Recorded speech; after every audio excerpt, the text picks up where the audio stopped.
What's up? Welcome in, Hoge and Fishbain. Adam Hoge's on the beach. Kevin Fishbain. How you doing, man? Not on the beach. No. Not on a beach. Has Hoge posted a shirtless picture yet? He has posted some family pics. I'm waiting for the Hoge Jahns merch pic that he's known to do when he's on vacation and wants to troll us a bit. But we haven't seen that yet on Instagram. Maybe we'll see the Hoge Jahns hat on a shirtless Hoge photo. Again, he already did that, though.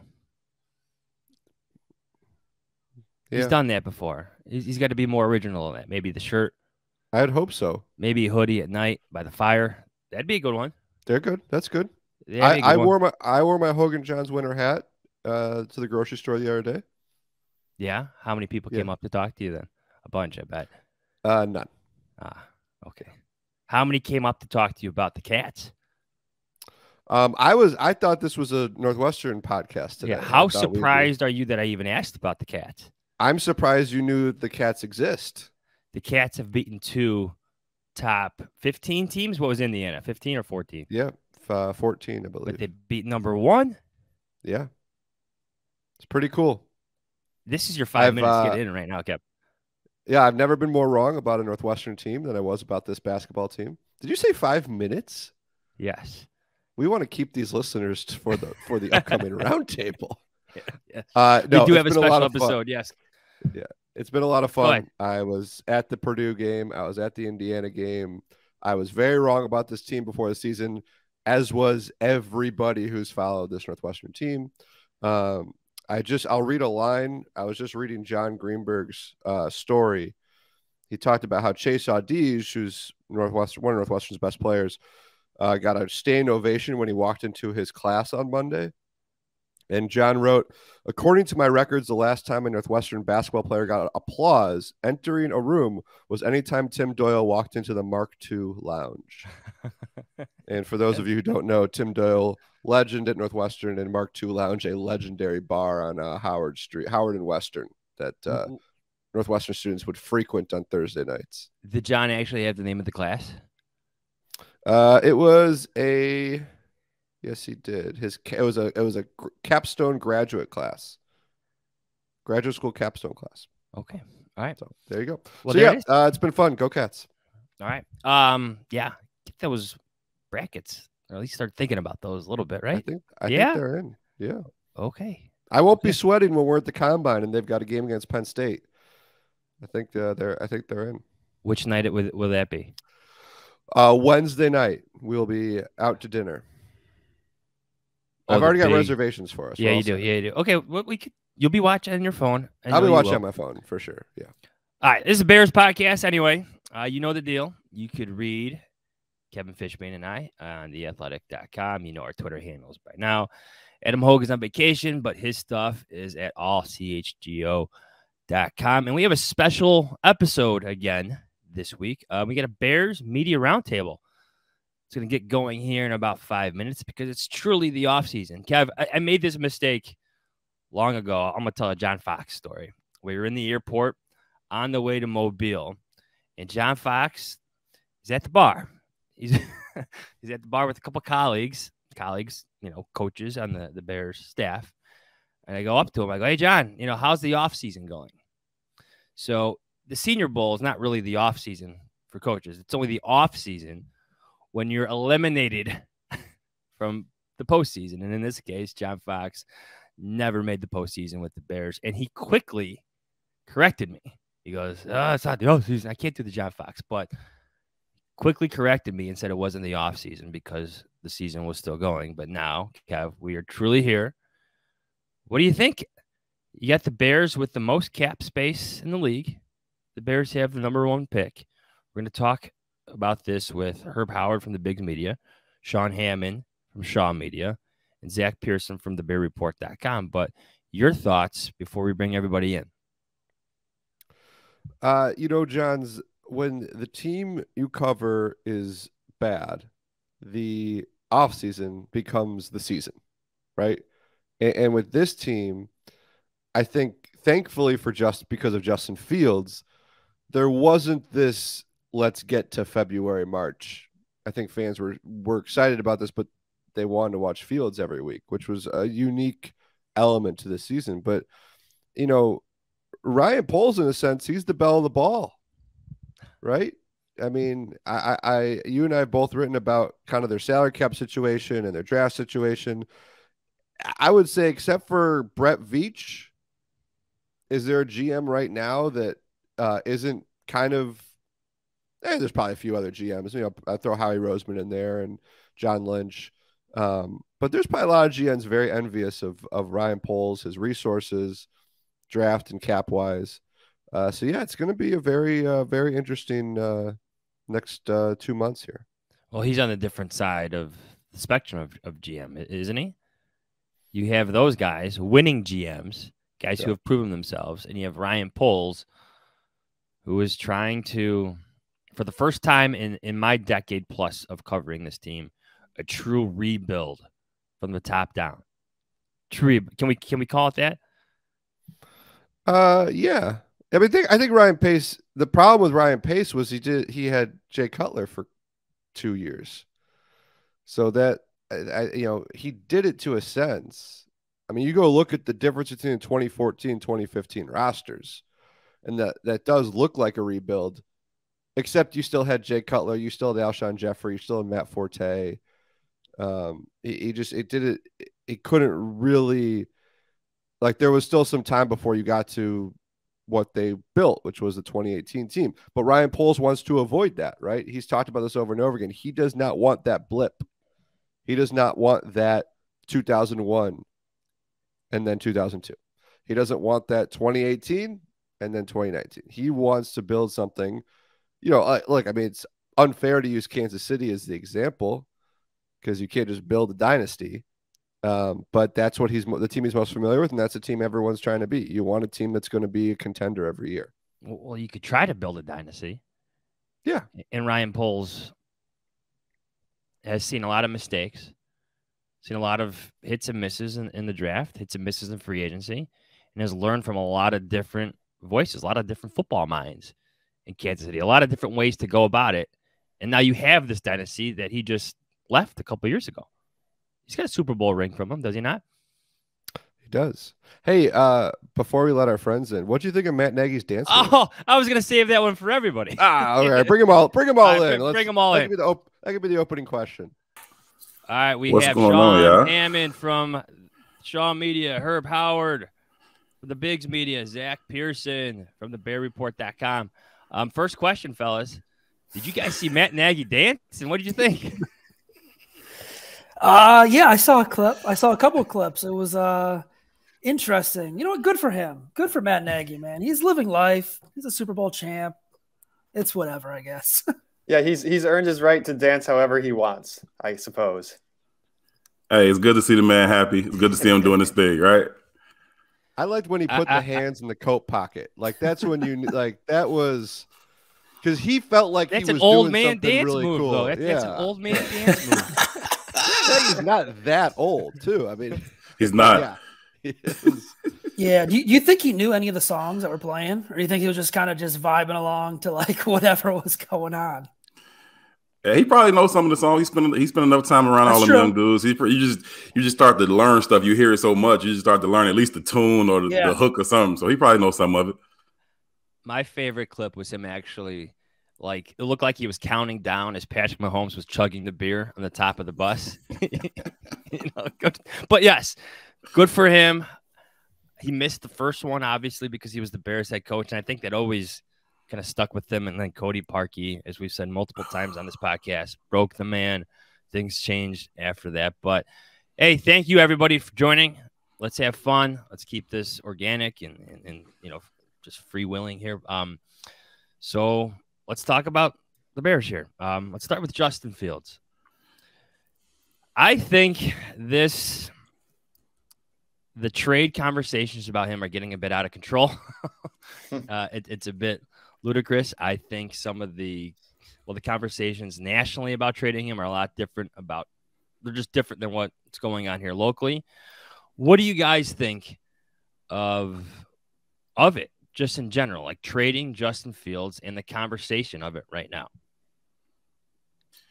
Well, I think the conversation is good. I think the conversation is right where it should be. If I'm, Ryan Poles, I want the conversation around the Bears' potential to trade him or take a quarterback at number one or whatever it's going to be. So I like the conversation that continues to drive up the price for the number one pick. So I like that part of it. As far as Justin himself, I'm sold that he's their quarterback of the future. I've seen enough things in terms of, does he have the tools to be the guy you want him to be? Certainly, he's got a lot more development to do. He's got to become a lot more consistent in a lot of areas. But I've seen everything I would want from a franchise quarterback. Can he do this? Can he do that? Can he do this? He's checked all those boxes at some point or another, and I'm excited to see what he can do with a real NFL offense around him in terms of elite level talent. And so I'm sold on him as a player, but I like the trade talk. Yeah, as far as are they going to deal Justin Fields? That's sort of I'll believe it when I see it. I'm in that sort of camp with that. I mean, yeah, Herb, that's a good point. I mean, it does drive up the conversation, and certainly you want to keep people guessing. But I'm not going to believe any of that talk until I actually see it, because I'm with you. I mean, I feel like Justin showed enough to put himself in a position where if you give him some more weapons, some more talent, I feel like the Bears are going to feel really good about what they have with him moving forward. Yeah, I mean, I agree with everything they said. It's weird because, like, when was the last time you'd flip on ESPN and, like, the Bears were the hot topic on any show? Like, this morning I was watching, I think it was Get Up, and they were the hot topic. They were talking about Justin Fields and the trade and all that. So it's more national, obviously, like you guys mentioned. I would echo what Herb said. It's good. Like, it's good to have those conversations because it can drive up the price. And it's only February 16th. Like, this is going to continue for the next, 4 to 5 weeks. And it's going to explode because you're going to see Ryan Poles at Alabama's pro day. You're going to see him at Ohio State's pro day. He's doing his job. He has to do the evaluations on all quarterbacks. And I feel like when he does that, it might, people might take it the wrong way and say, oh, well, they are looking at quarterbacks and they are going to trade Justin Fields. I don't think they're going to trade Justin Fields. I think he's done enough and should be their guy long term. Do you think at some point, though, they have to have a conversation with Fields saying, hey, don't worry about this, maybe play along a little bit? Yeah, I mean, she should have had that conversation before he talked to us at the end of the season, before the end of season conversation that we had with him. He should have already told you, like, Justin, I think you're our guy. I'm about to go out here and hype up CJ Stroud. I'm going to hype up Bryce Young. I love those kids. I'll be going to steakhouses, taking selfies with both of them dudes. Like, I love these dudes. Like, I'll be doing all that stuff because, again, you want to drive up that price as much as you can. But certainly you need to have a conversation with Justin just so that you don't run the risk of any miscommunication. Then he's asked a question he's not prepared for. He says the wrong thing. Now you got to respond, and just creates this potential for things to get a little bit murky, and then things could get out of control. So I think you certainly want to be on the same page with him, but it's good. Like, let everybody think you love those kids. Let me throw a curveball out here. All right. Everyone's agreeing too much on this roundtable. All right. Every GM wants to draft his own quarterback, right? Like, that's like the GM's dream. Ryan Poles will probably never get this good of a chance to draft a quarterback, right? Hopefully. And Ryan Poles he said all the right things about Justin Fields, but this has not been like a full-throated commitment publicly from Ryan Poles to Justin Fields. So I've always kind of kept those in the back of my mind because I'm with you guys. Like, I don't think they're going to trade him. I don't think they should trade him because as good as Bryce Young might be, nobody knows how good Bryce Young is going to be. Like, I'm worried about what's behind door number 2. You know what you have in Justin Fields. Yeah. You know what he can be. If like, let's say hypothetically this is his ceiling, you know what that is, and you know how to win with that. So I'm with you guys there. But I do feel that, like, there is this, I just wonder if there's this curiosity around the league where people are just kind of, because there is a different opinion about Justin Fields outside of Chicago. And this call, as you guys said, this all could be a good thing. But I just always keep that in the back of my mind. Like, what if Ryan Poles loves Bryce Young? Like, what if Ryan Poles is sitting there being like, if I could build a quarterback, that's what I would build. He wouldn't add a couple more inches there. I mean, you would think. Again, I'm being hypothetical here, 15 more pounds for the conversation, but it's just but if you think about it in those terms, you can understand why you see these reports. And you can understand why GMs are kind of like, oh, what are they going to do? Which, again, it's all a good thing. But I just kind of like, again, I always kind of throw that question in my head to just, keep the mystique going, I guess. I don't even know if that was being devil's advocate. I was just kind of throwing that scenario out there for everybody. I've thought about it too, and I've thought about it in a way where what do you get for Justin Fields? Like, if you were to trade him, do you trade him to Indianapolis? Do you get number 4, and you get maybe like what I think they have 35th overall or somewhere in that range? Do you get 2 first-round picks? Like, how intriguing is that package for Justin Fields? I've thought about that. Again, I don't think they're going to trade him, but man, I mean, if a team comes to you and says, hey, we'll give you 2 first-round picks and you get to keep, Bryce Young, I mean, you at least have to think about that, right? Like, you at least have to put the time in to think about that. Yeah, I think Justin would tell you that, he certainly hasn't proven beyond a shadow of a doubt that he is an elite level quarterback in this league. I think he knows that too. And so, yeah, if you got to listen to all the deals. That's the point of the, fake or real infatuation with these young guys. You want the deals to keep coming in. You got to listen to all of them. And if something comes through and it blows your mind, you got to at least think about it for sure.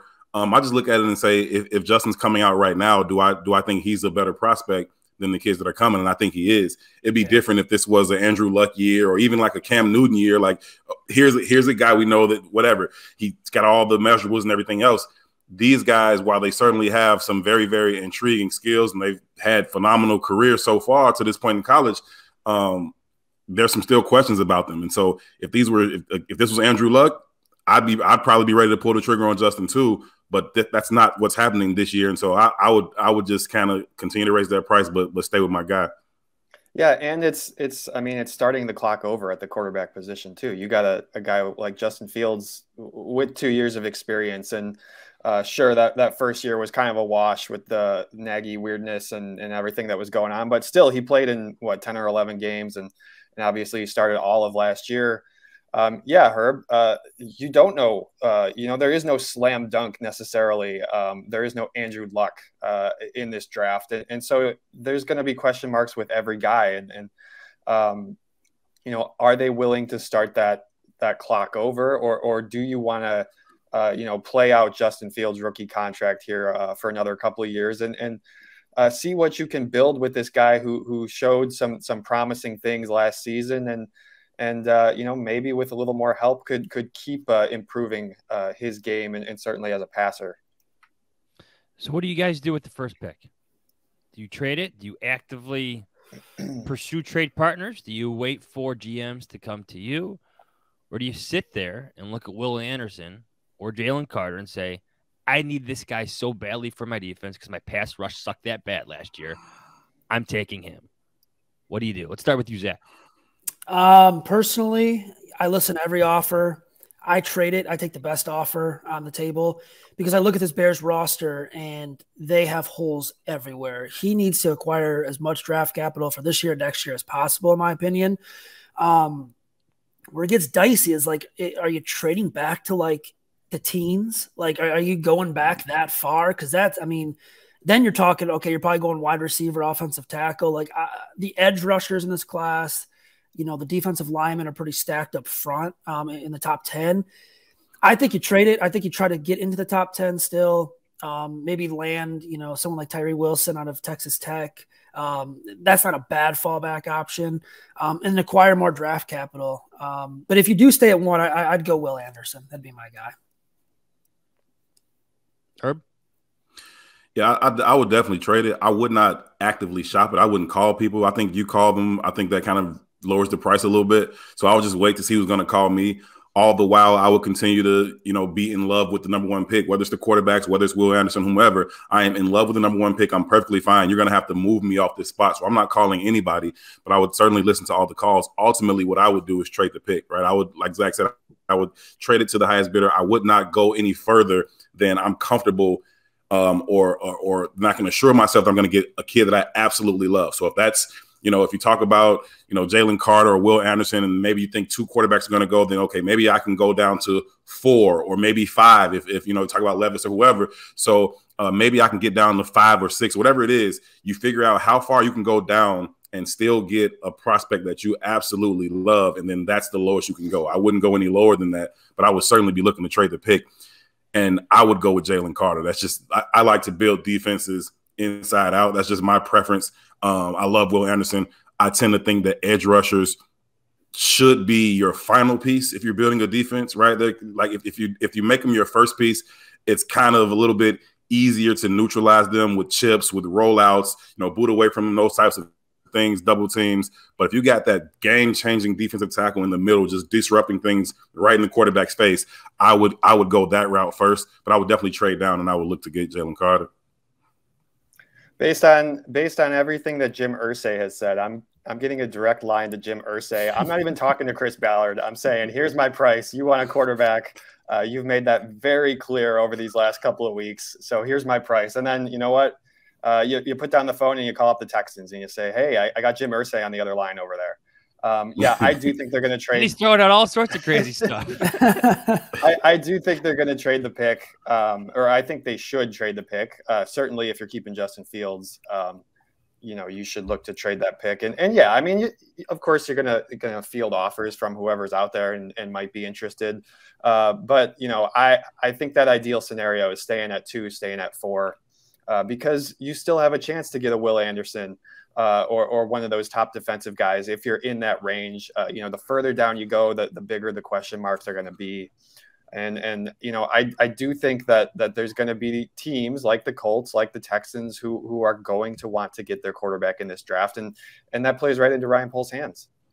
You guys remember this was a big thing on Twitter a couple of years ago where social media departments would create like a fake text thread. Yeah. And it'd be like Aaron Rodgers is texting, so I'm picturing you got Ryan Poles every single day has a thread with Nick Caserio, with Chris Ballard, and who's Carolina's GM? Oh man, Fitterer, right? Yeah, Fitterer. Yeah, Fitterer. So he's texting all of them, and like one morning he's like, "Oh man, wow, what a package that Ballard just offered us, huh?" You guys, like just constantly. And then you have a second thread, and that George McCaskey is going to get involved here. Maybe Kevin Warren should actually handle this. Either way, I actually think George might be a good poker player. George has like a like when he talks to us, like I think George could handle this element of things. So George is talking to Jim Irsay. He's talking to who's my Texans owner? It's the what's the family there? The McNair family. McNair? Yeah. So he's talking to the McNairs, and he's got Tepper, and Tepper wants to. He wants a quarterback. He wants the guy in Carolina. He'll do anything. So he's talking to those guys. So they're both of them every day are wheeling and dealing until somebody's going to offer some great pick. I will say right now, I'm Team Will Anderson. I just feel like he's got a higher floor and might be a tad safer than Jalen Carter. And it's just like you can't miss with this pick.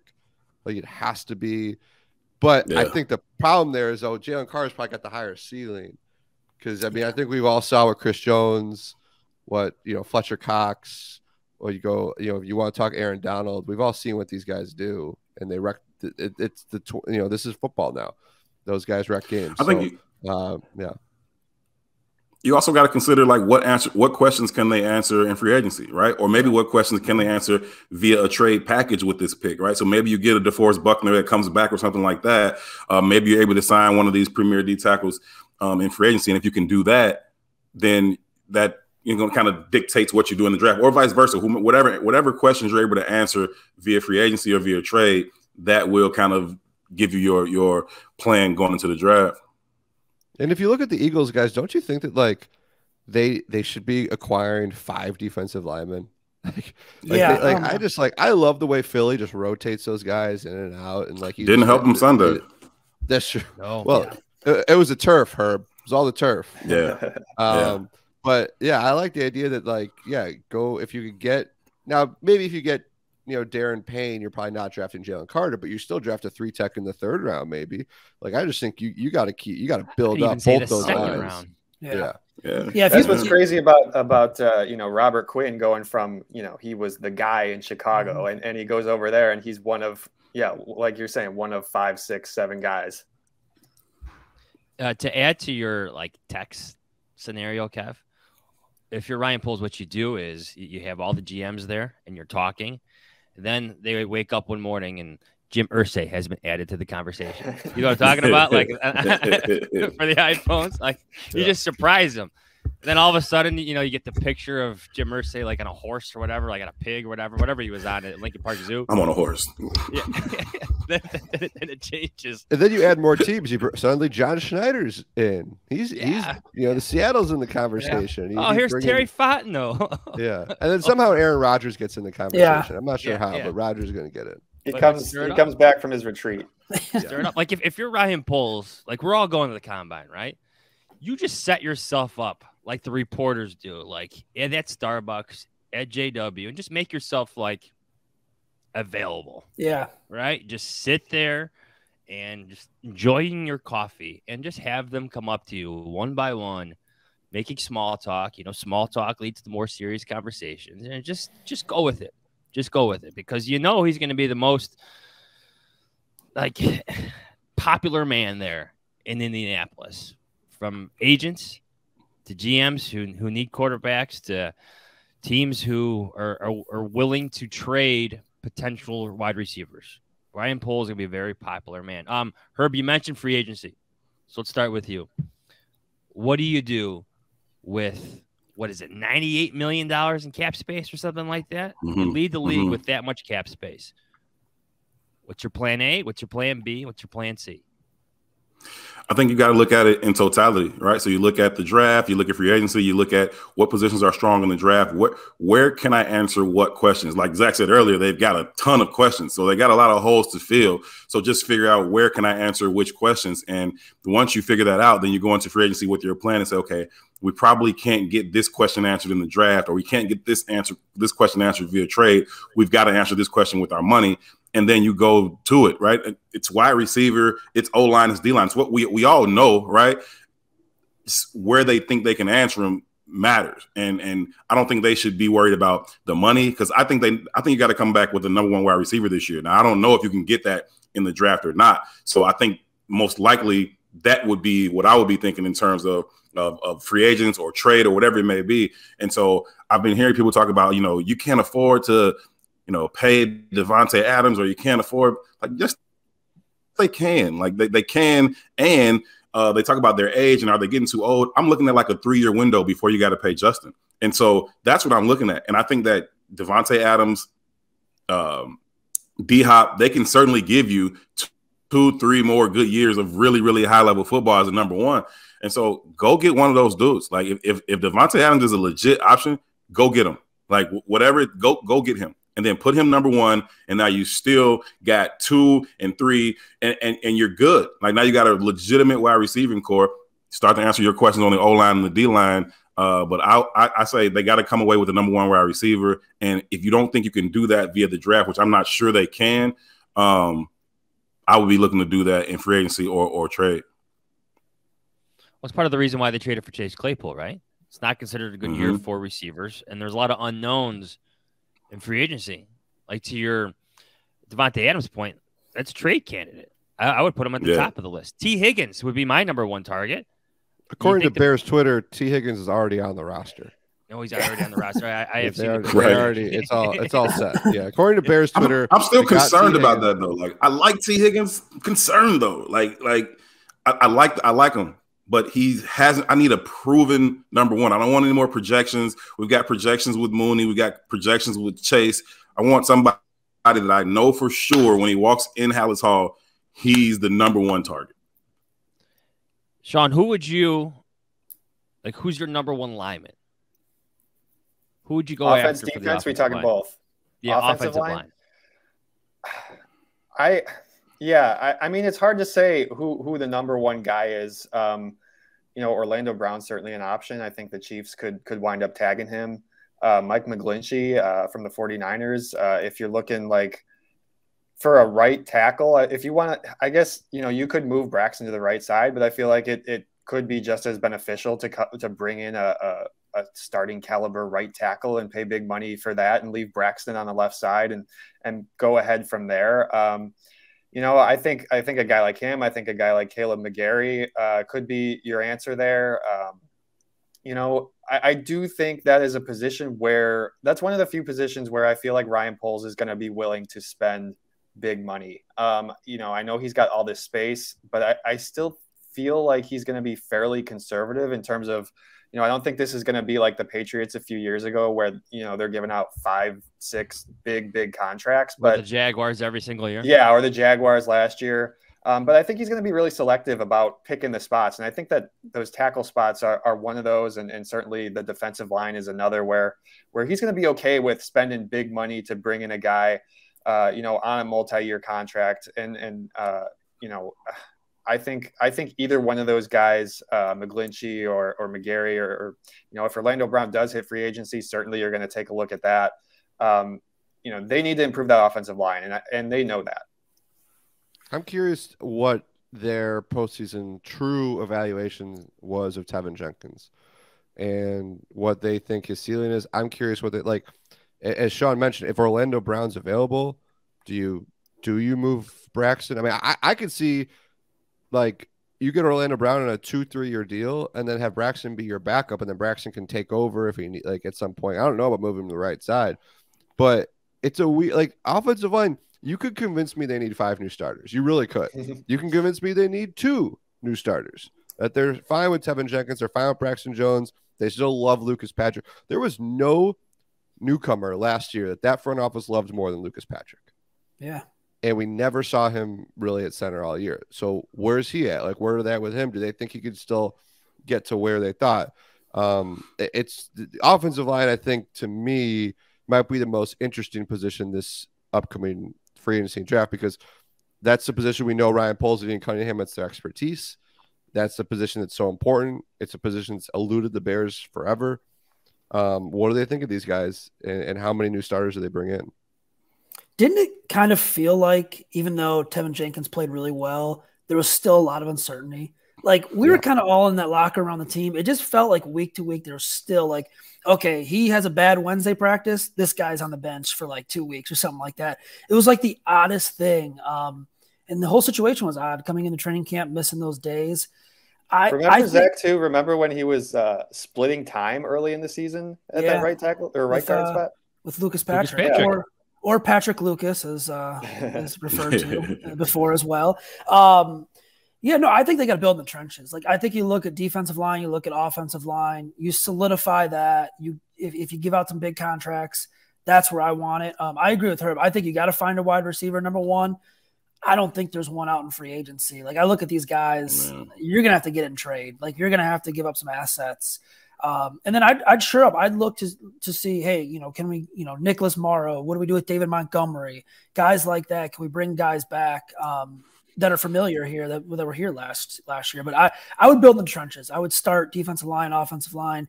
I'd try to find a game record on that defensive line, and I'd try to find a legit offensive lineman you can, bank on for the next 5-6 years. Would you guys re-sign David Montgomery? Oh man. It depends on the money, I guess. I know a lot of us like to say the money isn't like a big factor for the Bears overall because they have so much. Man, I love David. Such a nice guy. I think you could upgrade, though. But that's going to require giving out a big contract. So I don't know. That's hard. That's hard to answer, man. That's really hard. For me, I don't know. I love David Montgomery as a player. I think he's a really, really good running back. To me, it's not so much about upgrading it. Can you replicate his production? I think you absolutely can. Like, I think you can replicate his production with Khalil Herbert and Treston Ebner if you want to, right? But he's also hitting free agency in a year where there are so many running backs hitting free agency. And so for him, that's not a good thing. For the Bears, that could be a good thing because it's going to drive his price down. And so for me, I want David Montgomery back, but only at my price. I'm not going to overpay. I'm not going to overpay for any running back. You got to be Derrick Henry. You got to be a generational back for me to invest heavily in that position because, again, it's not so much about the talent so much as it is the production and just the nature of the position. You can get that production even if you have a lesser individual talent. And so for me, I want him back, but only at my price. I would tell David, hey, hit the market, find out what your market is, give us an opportunity to match your best offer if we can. If we can, we will. If we won't, thanks and good luck. But I wouldn't overspend. I want him back. I like him. Wouldn't overpay for it. Yeah, the running back market is loaded this year in free agency. And yeah, that might play right into the Bears' hands. I mean, if you can get him, for a decent price for, 3 years, $30 million, something like that, I would be okay with making that deal. I like the idea of, and maybe for both sides, like a 1 year fully guaranteed 10 million, 9 million, somewhere in that range. And then if you're Montgomery, it's another prove it year. He's still young. He can hit the market next year when it's not this like loaded running back market. And the Bears don't have to feel so committed to a running back, which, I mean, look, we all know where Ryan Poles came from. You look at the Chiefs, I think they have a different leading rusher, like leading running back, like 5 years in a row. So I'm not interested in giving in the big money, the multi-year deal. I mean, shoot, you can go find, we were watching Tyjae Spears, the Tulane running back at the Senior Bowl. Just like there are guys you could find on day 3. Unfortunately, that's just the position. That's what it is. But I'm curious too. It's like, how much does the locker room stuff matter to Ryan Poles, and how much does like what they believe they have in him as a representative of the team? And that might carry a little weight when you have so much cap space. Like maybe you do give Gabe Montgomery more than you would normally give a running back just because you like the dude and you like what he represents, and it's some goodwill in the locker room. I say that acknowledging that I always thought last year you had a great locker room. Well, also, I was always thinking you pay Roquan a little bit more because of goodwill. And clearly that was not the case, which I respect the GM for just you got to do what's best for you and your franchise. So the Dave Montgomery thing is fascinating, but as you guys have said, I think the loaded running back market kind of works in the Bears' favor if they want to keep him. And you could front load a contract too, where you have all this cap space next year, and maybe it's a little bit easier to get out of a year from now or 2 years from now. Yeah, it could be a 3-year deal that's really a 1 year deal. It's some window dressing. Well, to your point, Kevin, there's value in like rewarding one of your own. There is. It's a message to the locker room. It makes guys see and believe in certain things from an organizational standpoint. So would you guys be surprised if Ryan Poles maybe sat out the first wave of free agency, maybe even most of the second wave of free agency, and opted to reward Cole Kmet, Darnell Mooney, Jalen Johnson, and David Montgomery while signing some mid-tier free agents for his line? But what do you think of that scenario where he rewards his own instead of overpaying on the free market? I don't like it. I think it's a bad scenario. You got to address some of your positions of need is how I feel about that. And I feel like they have the space to do both on some level. Yeah, ideally. You wouldn't re-sign Jalen Johnson? Like, you don't think he's worthy? You don't think Cole Kmet has earned it? No, I think those guys absolutely are worthy. Okay. I think you have the flexibility to be able to bring in some guys from the outside, a couple of high-paid free agents, and still extend those guys.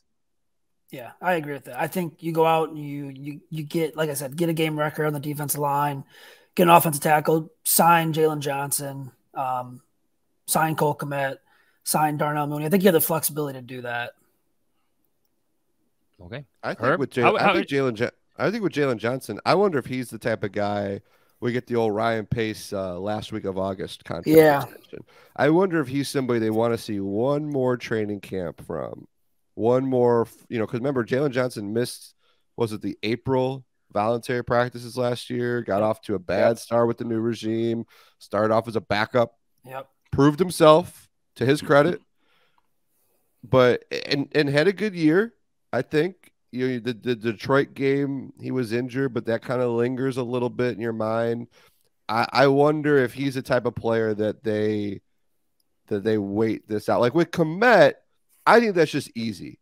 I think Cole Kmet is, what he is, what he means to the locker room, what he can be at the position. He's only 23. All these Jalen Johnson is too. I think Kmet you can pay and not worry about breaking the bank or anything. But Jalen Johnson, that cornerback position, that's a lot of money. And I just wonder if they just need to see a full offseason from him, and then Friday before the week 1, then you pay him.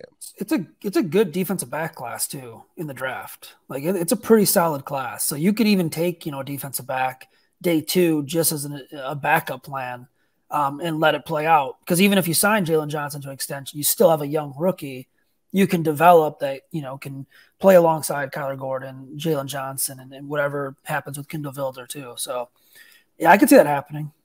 They got to spend this money somewhere, right? And I think that Jalen Johnson is as good a place as any. I think they got that young secondary that's really, really good, and you got a while before you're going to have to pay Jaquan or you're going to have to pay Kyler. Like, go ahead and invest in that position if, to your point, Fish, if you believe that Jalen is that guy, right?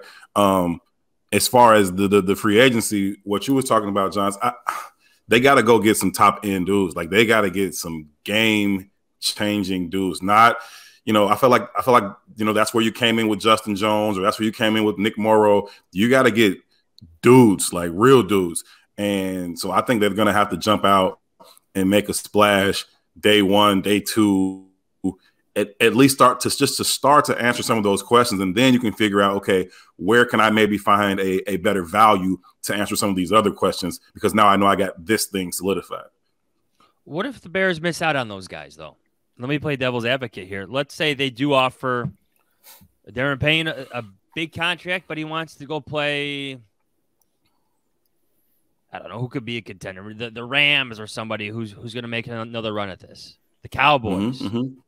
I don't know what the financial situations for all these teams are. I'm just throwing teams out there. Sure. But the Bears are the Bears, and they're not close to winning. I think we can all agree on that. What if the Bears miss out on these guys, or they're outside their price parameters, to use a Ryan Pace phrase? Like, what would the tone of your coverage be? Like, how would you criticize? Would you be overly critical if Ryan Poles missed on some of these guys?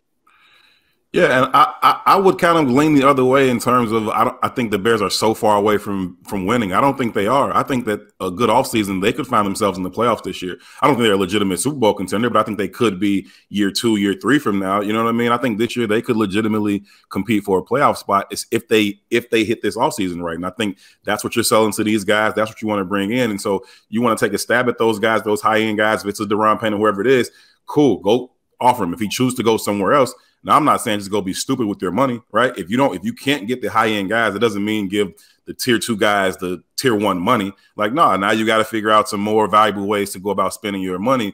But certainly take a stab at those top-end guys and make a competitive offer that says, hey, we are ready to take that next step. We've got these things in place. We've got these young quarterback. We've got this. We've got that. We've got this money. We got this draft pick. We're going to do these things.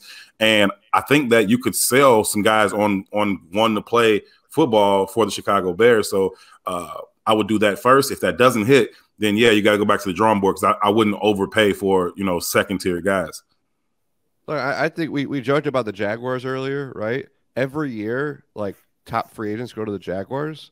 Like, it shouldn't be that hard for the Bears. Yeah. You can throw money at the problem. Right. All due respect to Jacksonville. Now they're good, now they're a legitimate team, but like, it's just so funny to me that, like, every year you see these big and Detroit. There are years that Detroit is quote unquote one free agency. Like, so yeah. The reality is the best free agents don't hit free agency, because those guys get tagged, those guys get re-signed. So you're not, you're getting some good players, but not great players. And you kind of in the Bears play. I'll also throw in this too is, I don't want to overstate it, but I do think there's a little something to the way that NFL players admire Justin Fields. And I talked earlier, I don't think that NFL like scouts and GMs necessarily think of him in that high regard yet. But I think that we've all seen and we've all talked to and we've all heard players are on the Justin Fields bandwagon. And I do think that there could be something to be said about these guys wanting to play with Fields, and that could help the Bears. And I don't know, show them some pictures of Arlington Heights. Yeah, don't show them the weather outside today. Don't use that as a selling point. It always burns the Bears that if you're doing a free agency visit mid-March, it could be snowing, that's hit or miss. 70. You need that beautiful spring day. But Kev, to your point, like Jeff Joniak was on the show on Tuesday. Like, players know first. They do, right? They always say it. The locker room knows first. And in this case, it's the Bears locker room. It's the Eagles locker room. It's the Dolphins locker room. These players were going out of their way to praise Justin Fields. That's meaningful. That carries weight. I like the idea. Like, I truly believe that players know first. And I like the idea of Justin Fields being the Bears' strongest selling point in free agency, especially for those defensive players. They know how hard he is to stop. They've been on the grass with that dude. You on the grass with that dude, you can see how different he is. You can feel his speed. I mean, we get a pretty good view of it every day, but to be on the field and feel that speed, but also to feel how thick and how solid he is, when you actually do get your hands on him, he's still able to whip you off of him. And so those types of things, those guys know that on the field, and like that's intriguing. I could get with that for a few years and make something. Don't the Eagles have a big name free agent defensive tackle as well? Didn't Justin Fields kind of run all over them a little bit? Javon Hargrave? He sure did. Put him number one amongst defensive tackles. All right, last topic for you guys. It just came up briefly, and it was a big topic yesterday. Arlington Heights. The Bears have closed on that property. Just your general thoughts about this seriously coming to fruition, major step here. There's a lot of work to be done.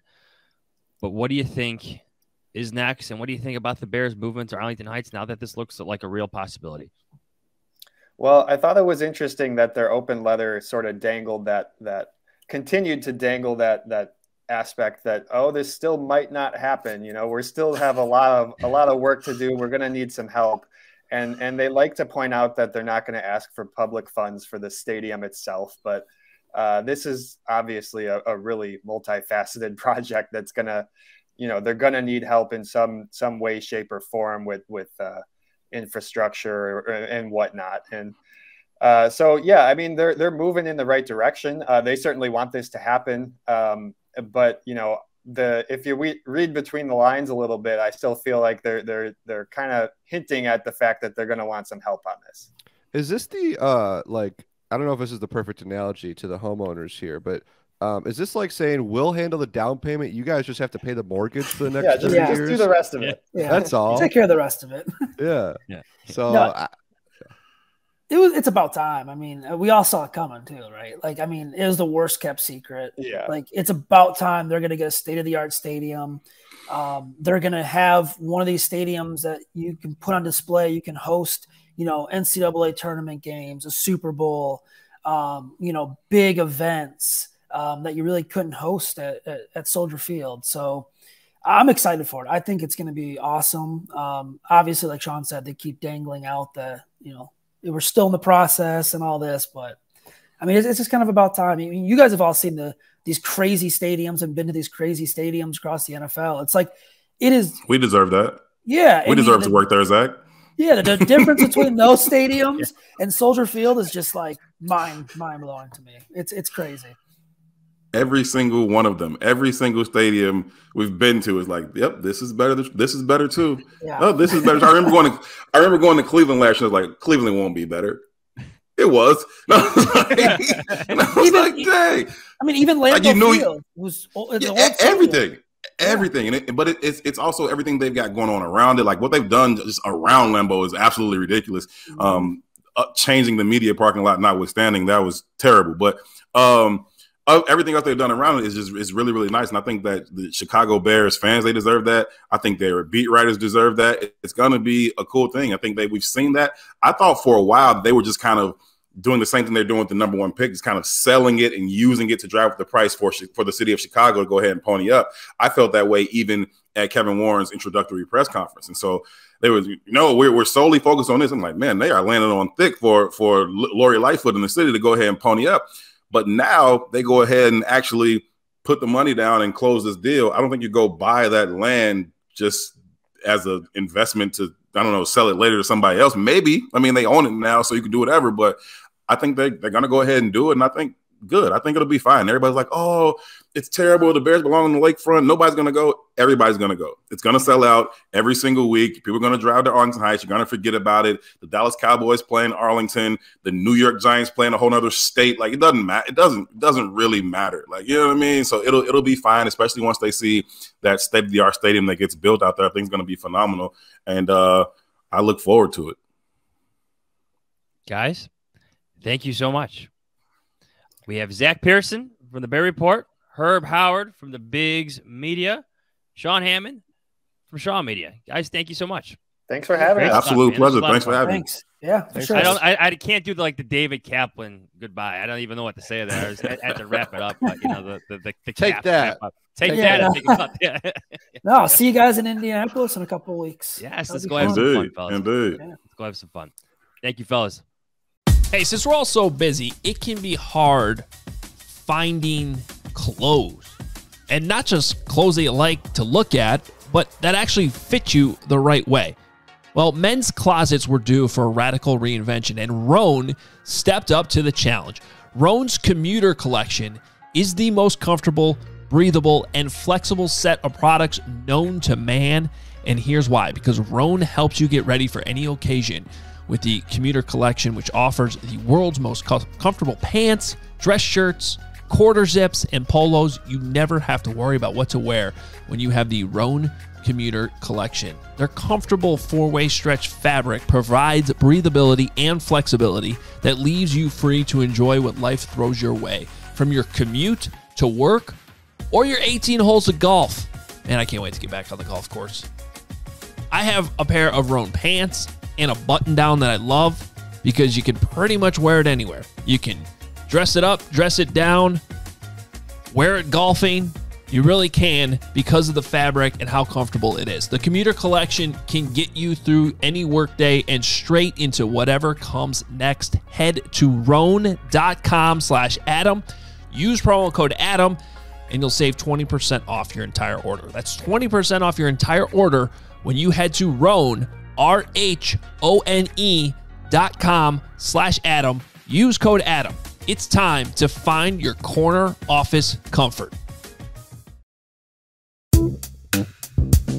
Hey guys, you know that shaving is not fun. It's always a pain, but that's why you got to meet Henson Shaving. Henson Shaving is a family-owned aerospace parts manufacturer that has made parts for the ISS, Mars rover, and now they are bringing precision engineering to your shaving experience. By the way, ISS, International Space Station. Pretty cool stuff. Because razor blades are like diving boards, actually. The longer the board, the more wobble. The more wobble, the more nicks, cuts, scrapes you get.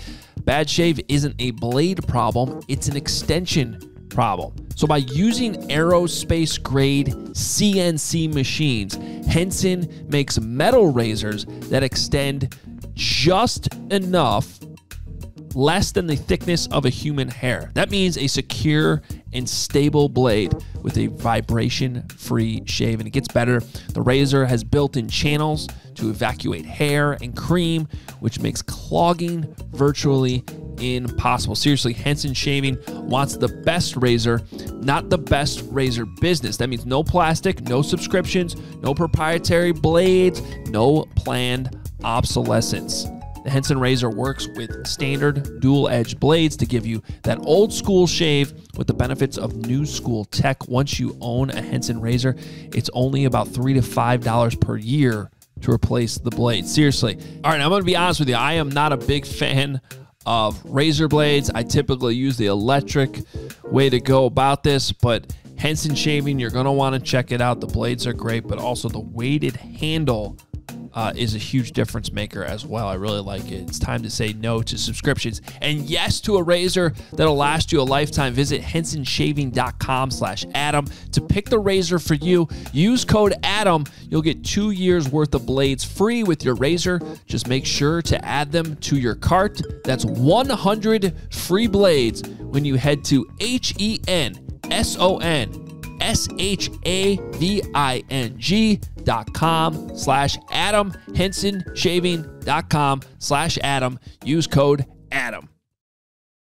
Fish, fantastic stuff. from the guys. It's good media room. I got to be honest. It's been we've seen a lot of people come and go from that media room. We do miss some dear friends, but I truly believe it's a good group we have right now in that Alice Hall media room. Yeah, good crew. And I probably should have said this when those guys were on there. Hopefully they listened. But Herb Howard, if you guys listen to press conferences, he brings it. It's great questions. I call him Eagle-Eyed Herb because he sees things during games that nobody else sees. Sean Hammond does a phenomenal job it's called Bear Down Nerd Up during the week. He gets into the numbers. He does great features. And especially draft time, Zack Pearson, he's got you covered. He's really good with the draft stuff and good all year. So, everybody who listens should follow those guys. They do good work. It's a fun media room. And I think we could all agree. It's just the four of us combined, huge upgrade over Hoge. Well, I would say it's easy, but that's what we say. With all due respect, upgrade from Hoge, who's Adam on a beach somewhere. Wisconsin Badgers lost to Northwestern last week. But take that. There's a take that, Hoagie. Take that Hoagie opportunity. cat. Fish, good stuff. A lot of stuff to get through there. Indianapolis is next, man. Yeah. Combine. No, we got another week. Forget that. Another week. Getting ahead of myself. Another week. Franchise tag weeks next week. It is. Yeah. Big week. Big week. I would not. I still have this lingering thought. I'll leave this with everybody. I would not be surprised if Ryan Poles doesn't spend a lot of money in free agency, or not to the extent that everybody thinks he will. I'm just captivated with that thought right now. I think it's a good thought. I think I've seen some potential Bears free agent class, and it's like 5 guys making $15 million a year. I don't see it. I think that there could be 1 or 2, but no, I expect him to be very calculated about what he does in the middle of March. And he's already delivered that message. Last month he did. I bet you he does it again at the Combine. Fish, good stuff. Check out our stuff on theathletic.com. We got a mock draft coming next week, everybody. Everybody loves a good mock draft. Ours is out next week. I got my Bears big board of 21 players up on theathletic.com right now. Check out Hoge stuff on allchgo.com. And please check out Zach stuff, Herb stuff, Sean stuff. Search them out on Twitter. Follow them. They're fantastic dudes. They have fantastic coverage of the Bears as well. Kev, that's it. Go Cats. See ya.